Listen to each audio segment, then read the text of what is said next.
ओम शांति। 5 फरवरी 2025। आज की मुरली।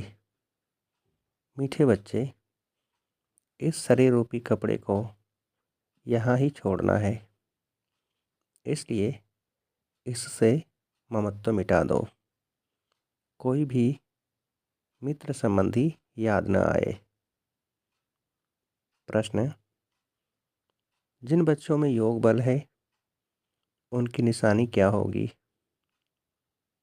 उत्तर: उन्हें किसी भी बात में थोड़ा भी धक्का नहीं आएगा, कहाँ भी लगाव नहीं होगा। समझो, आज किसी ने शरीर छोड़ा तो दुख नहीं हो सकता, क्योंकि जानते हैं उनका ड्रामा में इतना ही पार्ट था। आत्मा एक शरीर छोड़ जाए दूसरा शरीर लेगी। ओम शांति। यह ज्ञान बड़ा गुप्त है, इसमें नमस्ते भी करनी पड़ती। दुनिया में नमस्ते अथवा राम राम आदि कहते हैं, यहाँ ये सब बातें चल नहीं सकती, क्योंकि यह एक फैमिली है। फैमिली में एक दो को नमस्ते व गुड मॉर्निंग करें, इतना शोभता नहीं है। घर में तो खान पान, खाया, ऑफिस में गया, फिर आया, ये चलता रहता है। नमस्ते करने की दरकार नहीं रहती। गुड मॉर्निंग का फैशन भी यूरोपियन से निकला है, नहीं तो आगे कुछ चलता नहीं था। कोई सत्संग में आपस में मिलते हैं तो नमस्ते करते हैं, पाँव पड़ते हैं। यह पाँव आदि पढ़ना नम्रता के लिए सिखलाते हैं। यहाँ तो तुम बच्चों को देही अभिमानी बनना है। आत्मा आत्मा को क्या करेगी? फिर भी कहना तो होता है। जैसे बाबा को कहेंगे बाबा नमस्ते। अब बाप भी कहते हैं, मैं साधारण ब्रह्मा तन द्वारा तुमको पढ़ाता हूँ, इन द्वारा स्थापना कराता हूँ। कैसे? सो तो जब बाप सम्मुख हो तब समझावे, नहीं तो कोई कैसे समझे। यह बाप सम्मुख बैठ समझाते हैं तो बच्चे समझते हैं। दोनों को नमस्ते करनी पड़े। बाप दादा नमस्ते। बाहर वाले अगर यह सुने तो मूझेंगे कि यह क्या कहते हैं बाप दादा। डबल नाम भी बहुत मनुष्यों के होते हैं ना, जैसे लक्ष्मी नारायण अथवा राधे कृष्ण भी नाम है। यह तो जैसे स्त्री पुरुष इकट्ठे हो गए। अब यह तो है बाप दादा। इन बातों को तुम बच्चे ही समझ सकते हो। जरूर बाप बड़ा ठहरा, वह नाम भल डबल है, परंतु है तो एक ना। फिर दोनों नाम क्यों रख दिए हैं? अभी तुम बच्चे जानते हो कि यह रांग नाम है। बाबा को और तो कोई पहचान न सके। तुम कहेंगे नमस्ते बाप दादा, बाप फिर कहेंगे नमस्ते जिस्मानी रूहानी बच्चे। परंतु इतना लंबा सोचता नहीं है। अक्षर तो राइट है। तुम अभी जिस्मानी बच्चे भी हो तो रूहानी भी हो। शिव बाबा सभी आत्माओं का बाप है, और फिर प्रजापिता भी जरूर है। प्रजापिता ब्रह्मा की संतान भाई बहन है। प्रवृत्ति मार्ग हो जाता है। तुम हो सब ब्रह्मा कुमार कुमारियाँ। ब्रह्मा कुमार कुमारियाँ होने से प्रजापिता भी सिद्ध हो जाता है। इसमें अंधश्रद्धा की कोई बात नहीं। बोलो, ब्रह्मा कुमार कुमारियों को बाप से वर्षा मिलता है, ब्रह्मा से नहीं मिलता। ब्रह्मा भी शिव बाबा का बच्चा है। सूक्ष्मतनवासी ब्रह्मा विष्णु शंकर, यह है रचना। इन्हों का रचयिता है शिव। शिव के लिए तो कोई कह न सके कि इनका क्रिएटर कौन। शिव का क्रिएटर कोई होता नहीं। ब्रह्मा विष्णु शंकर, यह है रचना। इन्हों के भी ऊपर है शिव, सब आत्माओं का बाप। अब क्रिएटर है तो फिर प्रश्न उठता है कब क्रिएट किया। नहीं, यह तो अनादि है। इतनी आत्माओं को कब क्रिएट किया, यह प्रश्न नहीं उठ सकता। यह अनादि ड्रामा चला आता है, बेअंत है, इसका कभी अंत नहीं होता। यह बातें तो बच्चों में भी नंबरवार समझते हैं। यह है बहुत सहज। एक बाप के सिवाय और किसी से लगाव न हो, कोई भी मरे वा जिए। गायन भी है, अम्मा मरे तो भी हलवा खाना। समझो कोई भी मर जाता है, फिक्र की बात नहीं होती, क्योंकि यह ड्रामा अनादि बना हुआ है। ड्रामा अनुसार उनको इस समय जाना ही था। इसमें कर ही क्या सकते हैं। जरा भी दुखी होने की बात नहीं। यह है योग बल की अवस्था। ला कहता है जरा भी धक्का नहीं आना चाहिए। सब एक्टर्स हैं ना, अपना अपना पार्ट बजाते रहते हैं। बच्चों को ज्ञान मिला हुआ है। बाप से कहते हैं हे परमपिता परमात्मा, आकर हमको ले जाओ। इतने सब शरीरों का विनाश कराए, सब आत्माओं को साथ में ले जाना, यह तो बहुत भारी काम हुआ। यहाँ कोई एक मरता है तो 12 मास रोते रहते हैं। बाप तो इतनी सारी ढेर आत्माओं को ले जाएंगे, सबके शरीर यहाँ छूट जाएंगे। बच्चे जानते हैं महाभारत लड़ाई लगती है तो मच्छरों सदृश से जाते रहते हैं। नेचुरल कैलेमिटीज भी आने की है, यह सारी दुनिया बदलती है। अभी देखो इंग्लैंड, रसिया आदि कितने बड़े बड़े हैं। सतयुग में यह सब थे क्या? दुनिया में अभी किसकी बुद्धि में नहीं आता कि हमारे राज्य में यह कोई भी थे नहीं। एक ही धर्म, एक ही राज्य था। तुम्हारे में भी नंबरवार हैं जिनकी बुद्धि में अच्छी रीति बैठता है। अगर धारणा हो तो वह नशा सदैव चढ़ा रहे। नशा कोई को बहुत मुश्किल चढ़ा रहता है। मित्र संबंधी आदि सब तरफ से याद निकाल कर एक बेहद की खुशी में ठहर जाए, बड़ी कमाल है। हाँ, यह भी अंत में होगा। पिछाड़ी में ही कर्मातीत अवस्था को पा लेते हैं। शरीर से भी भान टूट जाता है। बस अभी हम जाते हैं, ये जैसे कामन हो जाएगा। जैसे नाटक वाले पाठ बजाए फिर जाते हैं घर। यह देह रूपी कपड़ा तो तुमको यहाँ ही छोड़ना है। यह कपड़े यहाँ ही लेते हैं, यहाँ ही छोड़ते हैं। यह सब नई बातें तुम्हारी बुद्धि में है और किसकी बुद्धि में नहीं। अल्फ और बे। अल्फ है सबसे ऊपर में। कहते भी हैं ब्रह्मा द्वारा स्थापना, शंकर द्वारा विनाश, विष्णु द्वारा पालना। अच्छा, बाकी शिव का काम क्या है? ऊँचते ऊँच शिव बाबा को कोई भी जानते नहीं।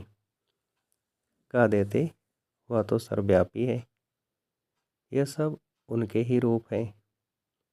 सारी दुनिया की बुद्धि में यह पक्का हो गया है, इसलिए सब तमो प्रधान बने हैं।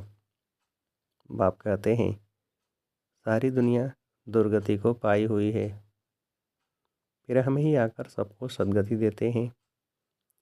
अगर सर्वव्यापी है तो क्या सब भगवान ही भगवान हैं? एक तरफ कहते ऑल ब्रदर्स, फिर कहते थे ऑल फादर्स। समझते नहीं हैं। अब तुम बच्चों को बेहद का बाप कहते हैं। बच्चे, मुझे याद करो तो तुम्हारे विक्रम विनाश होंगे। तुम्हें इस दादा को व मम्मा को भी याद नहीं करना है। बाप तो कहते हैं कि न मम्मा न बाबा, कोई की महिमा कुछ भी नहीं। शिव बाबा न होता तो ये ब्रह्मा भी क्या करता। इनको याद करने से क्या होगा। हाँ, तुम जानते हो, इन द्वारा हम बाप से वर्षा ले रहे हैं, इनसे नहीं। यह भी उनसे वर्षा लेते हैं, तो याद उनको करना है। यह तो बीच में दलाल है। बच्चे और बच्चे की सगाई होती है, तब याद तो एक दूसरे को करेंगे ना। शादी कराने वाला तो बीच में दलाल ठहरा। इन द्वारा बाप तो आत्माओं की सगाई अपने साथ कराते हैं। इसलिए गायन भी है, सतगुरु मिला दलाल के रूप में। सतगुरु कोई दलाल नहीं है। सतगुरु तो निराकार है। फल गुरु ब्रह्मा गुरु विष्णु कहते हैं, परंतु वह कोई गुरु है नहीं। सतगुरु एक बाप ही है जो सर्व की सद्गति करते हैं। बाप ने तुमको सिखाया है, तब तुम औरों को भी रास्ता बताते हो और सबको कहते हो कि देखते हुए भी नहीं देखो। बुद्धि शिव बाबा से लगी रहे। इन आँखों से जो कुछ देखते हो, कब्र दाखिल होना है। याद एक बाप को करना है, न कि इनको। बुद्धि कहती है इनसे थोड़े ही वर्षा मिलेगा। वर्षा तो बाप से मिलना है, जाना भी बाप के पास है। स्टूडेंट को थोड़े ही याद करेंगे। स्टूडेंट तो टीचर को याद करेंगे ना। स्कूल में जो तीखे बच्चे होते हैं, वह फिर औरों को भी उठाने की कोशिश करते हैं। बाप भी कहते हैं एक दो को ऊंचा उठाने की कोशिश करो, परंतु तकदीर में नहीं है तो पुरुषार्थ भी नहीं करते हैं। थोड़े में ही राजी हो जाते हैं। समझाना चाहिए। प्रदर्शनी में बहुत आते हैं। बहुतों को समझाने से उन्नति बहुत होती है। निमंत्रण देकर मंगाते हैं तो बड़े बड़े समझदार आदमी आते हैं। बिगर निमंत्रण से तो कई प्रकार के लोग आ जाते हैं। क्या क्या उल्टा सुल्टा बकते रहते हैं। रायल मनुष्यों की चाल चलन भी रायल होती है। रायल आदमी रॉयल्टी से अंदर घुसेंगे। चलन में भी बहुत फर्क रहता है। उनमें चलने की बोलने की कोई फजीलत नहीं रहती। मेले में तो सभी प्रकार के आ जाते हैं, किसको मना नहीं की जाती है। इसलिए कहाँ भी प्रदर्शनी में निमंत्रण कार्ड पर मंगाएंगे तो रॉयल अच्छे अच्छे लोग आएंगे। फिर वह औरों को भी जाकर सुनाएंगे। कभी फीमेल्स का प्रोग्राम रखो तो सिर्फ फीमेल्स ही आकर देखें, क्योंकि कहाँ कहाँ फीमेल्स बहुत पर्दे नशीन होती हैं। तो सिर्फ फीमेल्स का ही प्रोग्राम हो, मेल कोई भी न आए। बाबा ने समझाया है, पहले पहले तुमको यह समझाना है कि शिव बाबा निराकार है। शिव बाबा और प्रजापिता ब्रह्मा दोनों बाबा हुए। दोनों एक रस तो हो न सकें। जो दोनों बाबाओं से वर्षा मिले, वर्षा दादे का या बाप का मिलेगा। दादे की मिल्कियत पर हक लगता है। बल कैसा भी कपूत बच्चा होगा तो भी दादे का वर्षा मिल जाएगा। यह यहाँ का कायदा है। समझते भी हैं इनको पैसा मिलने से एक वर्ष के अंदर उड़ा देंगे, लेकिन गवर्नमेंट के लॉ ऐसे हैं जो देना पड़ता है। गवर्नमेंट कुछ कर नहीं सकती है। बाबा तो अनुभवी है। एक राजा का बच्चा था, 1 करोड़ रुपया 12 मास में ख़त्म कर दिया। ऐसे भी होते हैं। शिव बाबा तो नहीं कहेंगे कि हमने देखा है, यह दादा कहते हैं हमने बहुत ऐसे मिसाल देखे हैं। यह दुनिया तो बड़ी गंदी है। यह है ही पुरानी दुनिया, पुराना घर। पुराने घर को हमेशा तोड़ना होता है। इन लक्ष्मी नारायण ने के राजाई घर देखो कैसे फर्स्ट क्लास हैं। अभी तुम बाप द्वारा समझ रहे हो और तुम भी नर से नारायण बनते हो। यह है ही सत्यनारायण की कथा। ये भी तुम बच्चे ही समझते हो। तुम्हारे में भी पूरे फ्लावर्स अभी बने नहीं हैं। इसमें रॉयल्टी बड़ी अच्छी चाहिए। तुम उन्नति को दिन पर दिन पाते रहते हो, फ्लावर्स बनते जाते हो। तुम बच्चे प्यार से कहते हो बाप दादा। ये भी तुम्हारी नई भाषा है जो बहुतों की समझ में नहीं आ सकती। समझो, बाबा कहाँ भी जाए तो बच्चे कहेंगे बाप दादा नमस्ते। बाप रिस्पॉन्ड देंगे रूहानी जिस्मानी बच्चों को नमस्ते। ऐसे कहना पड़े ना। कोई सुनेंगे तो कहेंगे या तो कोई नई बात है। बाप दादा इकट्ठे कैसे कहते हैं? बाप और दादा दोनों एक कभी होते हैं क्या? नाम भी दोनों के अलग अलग हैं। शिव बाबा, ब्रह्मा दादा। तुम इन दोनों के बच्चे हो। तुम जानते हो इनके अंदर शिव बाबा बैठा है। हम बाप दादा के बच्चे हैं। यह भी बुद्धि में याद रहे तो खुशी का पारा चढ़ा रहे। और ड्रामा पर भी पक्का रहना है। समझो कोई ने शरीर छोड़ा, जाकर दूसरा पार्ट बजाएंगे। हर एक आत्मा को अविनाशी पार्ट मिला हुआ है। इसमें कुछ भी ख्याल होने की दरकार नहीं। उनको दूसरा पार्ट जाए बजाना है, वापस तो बुला नहीं सकते। ड्रामा है ना, इसमें रोने की कोई बात नहीं। ऐसी अवस्था वाले ही निर्मोही राजा जाकर बनते हैं। सतयुग में सब निर्मोही होते। यहाँ कोई मरता है तो कितना रोते हैं। बाप को पा लिया तो फिर रोने की दरकार ही नहीं। बाबा कितना अच्छा रास्ता बताते हैं। कन्याओं के लिए तो बहुत अच्छा है। बाप फालतू पैसे खर्च करे और तुम जाकर नरक में पड़ो। ऐसे तो बोलो हम इन पैसों से रूहानी यूनिवर्सिटी कम हॉस्पिटल खोलेंगे, बहुतों का कल्याण करेंगे, तो तुम्हारा भी पुण्य हमारा भी पुण्य हो जाएगा। बच्चे खुद भी उत्साह में रहने वाले हों कि हम भारत को स्वर्ग बनाने के लिए तन मन धन सब खर्च करेंगे। इतना नशा रहना चाहिए। देना हो तो दो, न देना हो तो न दो। तुम अपना कल्याण और बहुतों का कल्याण करना नहीं चाहते हो। इतनी मस्ती होनी चाहिए। खास कुमारियों को तो बहुत खड़ा होना चाहिए। अच्छा, मीठे मीठे से खेलते बच्चों प्रति माता पिता बाप दादा का याद प्यार और गुड मॉर्निंग। रूहानी बाप की रूहानी बच्चों को नमस्ते। हम रूहानी बच्चों की रूहानी बाप को नमस्ते। धारणा के लिए मुख्य सार। पहली पॉइंट, अपनी चाल चलन बहुत रायल रखनी है। बहुत फजीलत से बात करनी है। नम्रता का गुण धारण करना है। दूसरी पॉइंट, इन आँखों से जो कुछ दिखाई देता है यह सब कब्र दाखिल होना है, इसलिए इसको देखते भी नहीं देखना है। एक शिव बाबा को ही याद करना है, किसी देहधारी को नहीं। वरदान, मास्टर ज्ञान सागर बन कुड़ियों का खेल समाप्त करने वाले। स्मृति सो समर्थ स्वरूप भव। विस्तार, जैसे भक्ति मार्ग में मूर्ति बनाकर पूजा आदि करते हैं, फिर उन्हें डुबो देते हैं तो आप उसे घोड़ियों की पूजा कहते हो।